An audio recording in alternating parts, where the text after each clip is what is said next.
REKAP Rush Hour for Thursday. It's September 18th. I'm David Kaplan. It's brought to you by our great partners at the Chicagoland and Northwest Indiana Chevy dealers. They are the official truck partners of the Chicago Bears.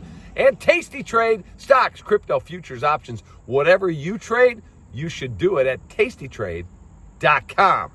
All right, folks, a lot to get to. Bears continued their game prep for their matchup against the Cowboys Sunday afternoon at Soldier Field. Bears are now getting 1.5 points at most places. The total has jumped all the way up to 50.5. It was 47.5 when it opened. I like the over, but Tracy Butler, my friend at ABC 7 News and Weather, she's telling me there could be some rain coming down when the Bears game kicks off at 3:25, so I would tread lightly on that total. Here's the Bears injury report. Jalen Johnson, groin. TJ Edwards, hamstring. Kyler Gordon, hamstring. Jalen Jones, hamstring. Karan Amagaji, elbow. How do you hurt your elbow? You never play. Did not practice. Grady Jarrett returned in a limited role and is expected to be able to go with a knee injury. DeAndre Swift also limited with a quad injury. Boy, that running back room, which isn't very stellar, taking more hits. Jeez. Packer news, big.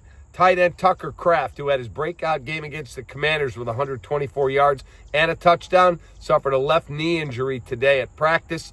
He will have it fully evaluated. The belief is it's not a long-term issue, but he's probably out this week. That sucks because he's on my fantasy team and he's been killing it.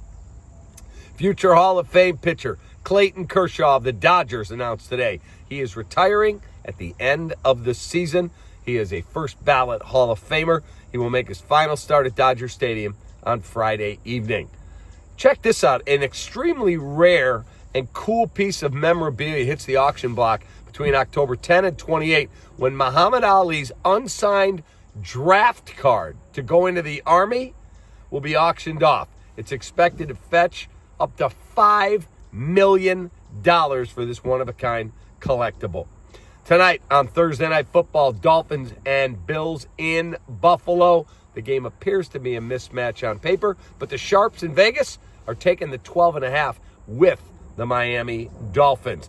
Cubs open a 4-game set against the Reds at Great American Ballpark in Cincinnati. Cubs have clinched the wild card spot, did that yesterday, as you know. Now they'll try and put the Padres on ice and finalize the top spot in the wild card field to host the 3-game series at Wrigley. White Sox, I'll have the recap, by the way, of that game when it goes final tonight.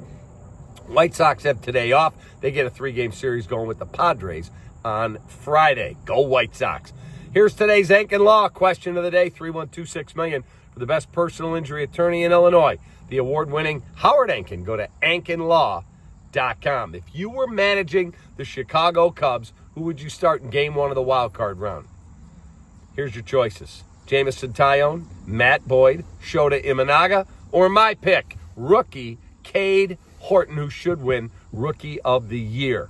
I wasn't sure. The more I think about it, that's your choice. That's what you got to do. But what do you say? Best response, you'll get a gift card to Lou Malnati's for the best pizza in the world. Try their brand new limited time offering. It's back, the Buffalo Chicken Pizza. LouMalnati's.com for a location near you. And finally, here's our stat of the day, brought to you by Four Seasons Heating, Air Conditioning, Plumbing, and Electric. Ian Happ, a Pittsburgh native, has the longest on-base streak, 37 games he's been on base straight in PNC Park history. How about that? A Cub from Pittsburgh? That is super cool. That's courtesy of my friend Chris Kampka, the Cruncher, over at Marquee. Have a great rest of your Thursday. I appreciate you greatly. Take that.